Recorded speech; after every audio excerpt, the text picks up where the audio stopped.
प्यारे युवा साथियों, एक बार फिर से आप सभी को जय यीशु।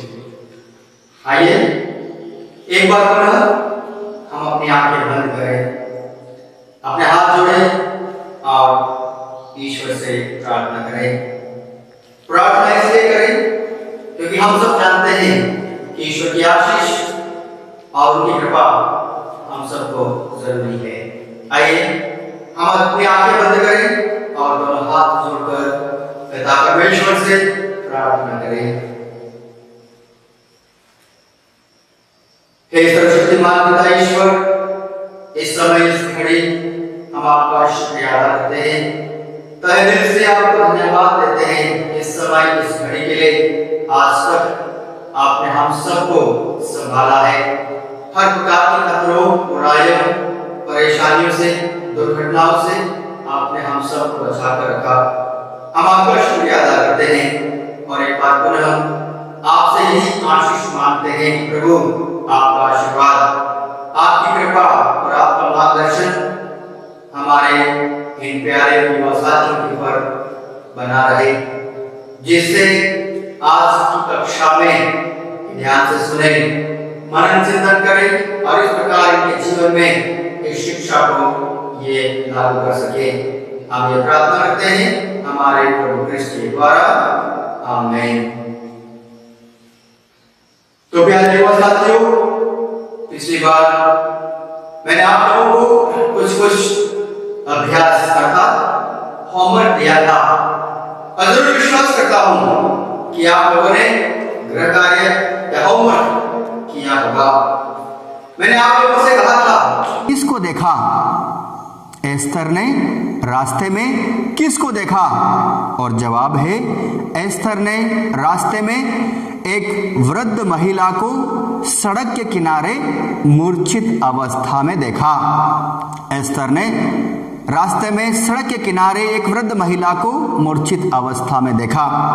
मैंने आपको यह भी पूछा था कि जो निर्णय एस्थर ने किया था, आपके अनुसार वो निर्णय सही है या गलत?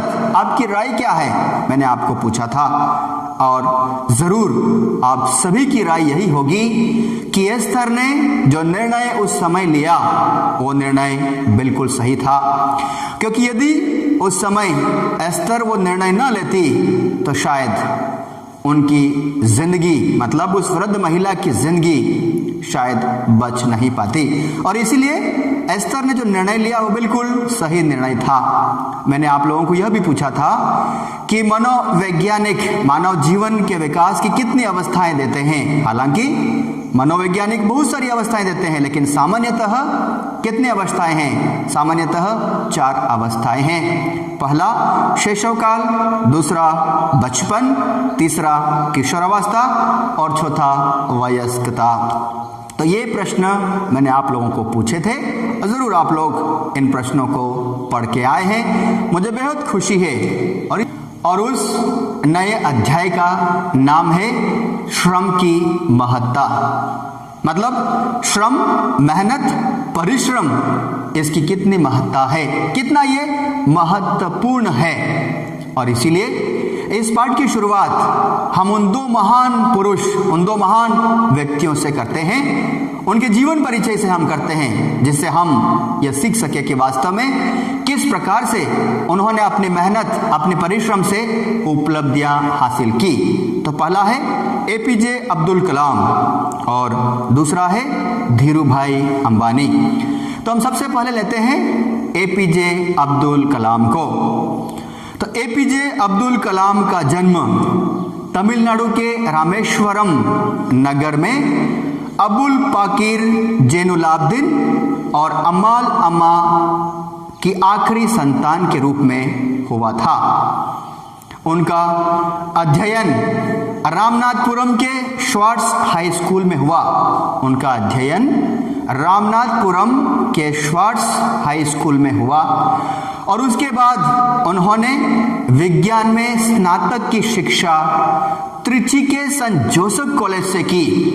उन्होंने विज्ञान में स्नातक की शिक्षा त्रिची के संत जोसेफ कॉलेज में की। तत्पश्चात 1956 से लेकर 1957 तक, 1956 से लेकर 1957 तक चेन्नई के Madras institute of science MIT में उन्होंने वैमानिकी इंजीनियरिंग में DMIT की, और जब उन्होंने MIT की तब उनके पास 1000 रुपये भी नहीं थे। और जब उन्होंने उनकी MIT की तब उनके पास 1000 रुपये भी नहीं थे। निस्संदेह डॉक्टर APJ अब्दुल कलाम एक प्रख्यात वैज्ञानिक थे और उनको प्रक्षेपणास्त्र कार्यक्रम के निर्विवादित जनक भी माना जाता है।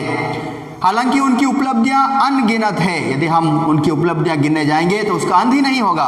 उनकी उपलब्धियां अनगिनत है और उनकी वैज्ञानिकी और तकनीकी सेवा हेतु भारत सरकार ने उन्हें भारत रत्न से विभूषित किया। उन्हें भारत रत्न से विभूषित किया उनकी तकनीकी और वैज्ञानिकी सेवा के लिए। और वास्तव में प्यारे बच्चों, वे कोई चमत्कारिक व्यक्ति नहीं थे, लेकिन उनका जीवन एक ऐसा उदाहरण है जिसे हम सब सीख सकते हैं कि किस प्रकार से एक परिश्रमी, एक ईमानदार, एक दृढ़ निश्चय व्यक्ति विषम परिस्थिति में भी सफल हो सकता है, उपलब्धि हासिल कर सकता है, क्योंकि वे प्रतिदिन हर रोज 18 घंटे काम करते थे। हर रोज कितने घंटे काम करते थे? वे 18 घंटे काम करते थे और बालकों के प्रति, युवाओं के प्रति उनकी बहुत ज़्यादा रुचि थी। उनकी रुचि बालकों और युवाओं के प्रति बहुत ज़्यादा थी। और 25 जुलाई 2002 को उनको हमारे देश का राष्ट्रपति नियुक्त किया गया। 25 जुलाई 2002 को उनको हमारे भारत देश का राष्ट्रपति नियुक्त किया गया और एक राष्ट्रपति के तौर पर उन्होंने बहुत अच्छे कार्य किए और उसकी सराहना न केवल हमारा देश बल्कि पूरी दुनिया करती है, क्योंकि राष्ट्रपति के रहते उन्होंने बहुत अच्छे कार्य किए। और 27 जुलाई 2015 को उनका निधन हो गया। तो उन्होंने अपनी मेहनत, अपने परिश्रम की बदौलत उपलब्धियां हासिल की। अब दूसरा जो व्यक्ति है वह है धीरूभाई अंबानी। धीरूभाई अंबानी जो कि भारतीय उद्योगपति और अरबपति थे। उनका जन्म 28 दिसंबर 1932 में गुजरात के छोरवाड़ा नामक स्थान में हुआ था। उनका जन्म गुजरात के छोरवाड़ा नामक स्थान में 28 दिसंबर 1932 में हुआ था। वे एक निर्धन अध्यापक के पुत्र थे और आज से करीब करीब 56 वर्ष पूर्व उन्होंने मुंबई की एक छोटी सी गली में, कहां पर?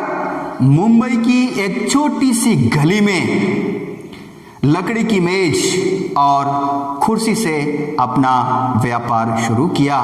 मुंबई की एक छोटी सी गली में लकड़ी की मेज और कुर्सी से अपना व्यापार शुरू किया।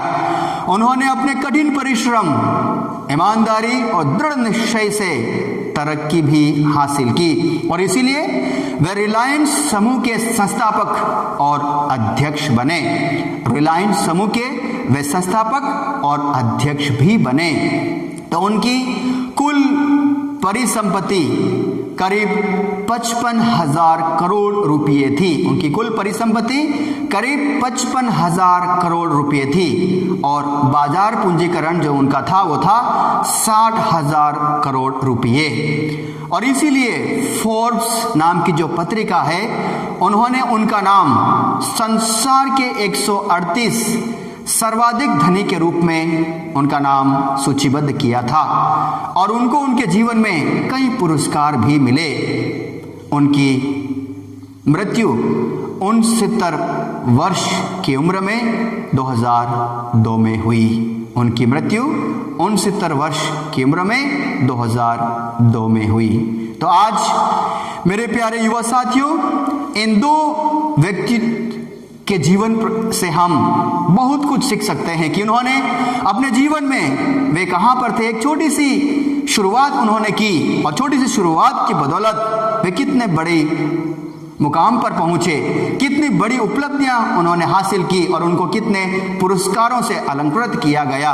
तो आज इन दो महान व्यक्तियों से हम सीख सकते हैं कि हमारे जीवन में भी श्रम की कितनी महत्ता है, श्रम कितना महत्वपूर्ण हमारे जीवन में है, क्योंकि इन दो महान व्यक्तियों ने अपने जीवन में मेहनत परिश्रम के जरिए वे कहाँ तक पहुँच गए।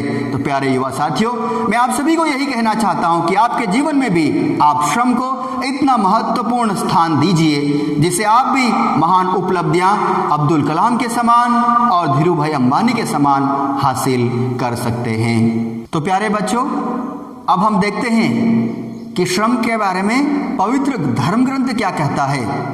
उत्पत्ति ग्रंथ अध्याय 1 वाक्य 27 और 28 में लिखा है, ईश्वर ने मनुष्य को अपना प्रतिरूप बनाया, उसने उसे ईश्वर का प्रतिरूप बनाया, उसने नर और नारी के रूप में उनकी सृष्टि की। ईश्वर ने उन्हें यह कहकर आशीर्वाद दिया, फलो फूलो, पृथ्वी पर फैल जाओ और उसे अपने अधीन कर लो। तुम समुद्र की मछलियों, आकाश के पक्षियों तथा पृथ्वी पर विचरने वाले सब जीव जंतुओं पर शासन करो। तो ये उत्पत्ति ग्रंथ अध्याय 1 वाक्य 27 और 28 कहता है। और उत्पत्ति ग्रंथ अध्याय 3 वाक्य 17 से 19 में लिखा है। उत्पत्ति ग्रंथ अध्याय 3 वाक्य 17 से 19 में लिखा है, उसने आदम से कहा, चूंकि तूने अपनी पत्नी की बात मानी और उस वृक्ष का फल खाया है जिसको खाने से मैंने तुमको मना किया था, भूमि तुम्हारे कारण शापित होगी। तुम जीवन भर कठोर परिश्रम करते हुए उससे अपनी जीविका चलाओगे। वह कांटे और ऊंट कटारे पैदा करेगी और तुम खेत के पौधे खाओगे। तुम तब तक पसीना बहाकर अपनी रोटी खाओगे जब तक तुम उस भूमि में नहीं लौटोगे जिससे तुम बनाए गए हो, क्योंकि तुम मिट्टी हो और मिट्टी में मिल जाओगे। और द्वितीय वाटिकन महासभा आधुनिक युग में कलीसिया नंबर 67 में लिखा है, विश्वास द्वारा आस्था रखते हैं कि अपने कार्यों को उपासना स्वरूप ईश्वर को समर्पित कर मानव प्रभु यीशु के मुक्ति कार्य में संयुक्त हो जाता है, जिनके हाथ के परिश्रम ने नाजरेत में काम की गरिमा को गौरवान्वित किया। यही है हर इंसान के कर्तव्यनिष्ठ होने और साथ ही श्रम करने के अधिकार का स्रोत।